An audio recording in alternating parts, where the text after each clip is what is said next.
토요일 MBC 뉴스데스크 광주 전남권 소식입니다. 금리가 가파르게 오르면서 가계대출이 빠른 속도로 줄고 있습니다. 반면에 은행권 예금 금리가 5%를 넘어선 가운데 이른바 예테크를 위한 예금과 적금 계좌 개설은 크게 늘고 있습니다. 조현성 기자가 보도합니다. 치솟는 금리에 가계빚이 빠르게 줄고 있습니다. 지난해 하반기부터 시작된 정부의 가계대출 옥죄기에 이어 주택시장 침체, 그리고 무엇보다 높은 이자 부담까지. 광주은행의 경우 지난 연말 9조 5천억 원이었던 가계대출 잔액이 10개월 사이에 7천억 원 이상 빠졌습니다.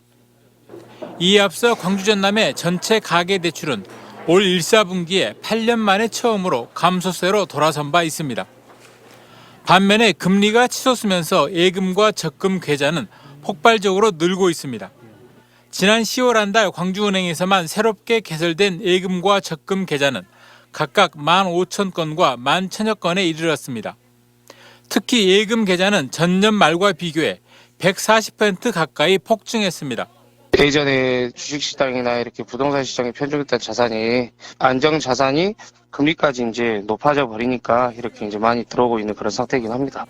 예금과 적금 금리는 금융감독원의 금융상품 한눈에 코너에서 금액과 가입 기간, 이자 계산 방식 등에 따라 손쉽게 비교해 볼 수 있습니다. 특히 금융기관들이 특정 조건을 갖춘 고객에 대해서만 우대 금리를 적용하는 경우가 많아 최근에는 이 같은 우대 조건까지 검색할 수 있도록 했습니다. MBC 뉴스 조현성입니다. 극심한 가뭄과 제한급수 위기에 놓인 광주시가 공동주택 세대에 대한 수압 조정을 추진 중에 있습니다.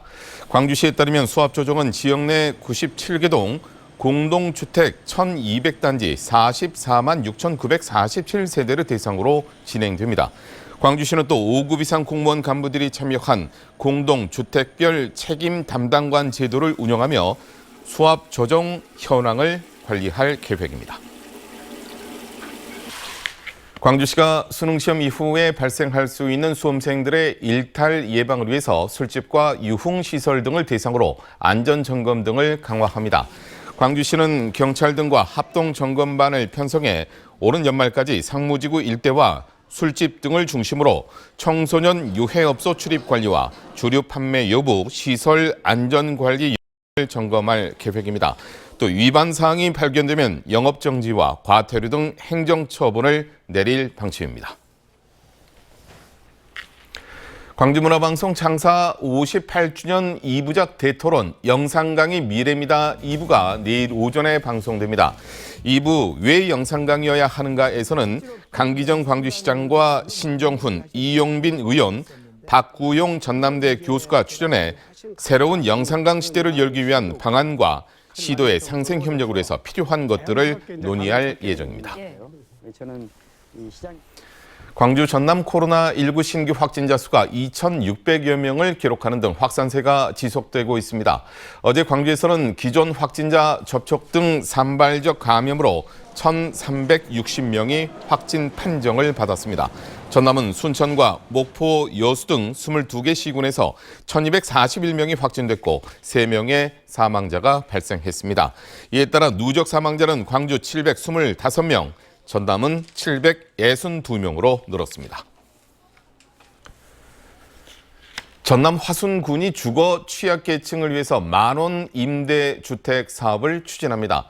화순군은 부영주택과 업무 협약을 맺고 노후한 부영아파트 내부를 리모델링해 내년부터 2026년까지 매년 100호씩 공급할 계획이라고 밝혔습니다. 지자체가 보증금을 부담하고 입주자는 월 10,000원의 임대료만 내는 방식으로 입주 대상은 지역 내 주거 취약계층이 우선 입주할 수 있도록 할 방침입니다. 전남의 영광군이 국가대표 제2선수촌 유치에 나섰습니다. 영광군에 따르면 대표 제2선수촌은 영광종합경기장 일대에 10만 제곱미터 규모로 총 사업비는 2천억 원 규모로 추진됩니다. 앞서 영광군은 선수촌 유치 타당성 연구 용역 착수 보고회를 열고 유치 기본 계획과 경제 기대 효과 등을 발표했습니다. 안전운임제 일몰제 폐지를 요구하는 광주 전남 화물연대 조합원들이 다음 주 총파업을 예고했습니다.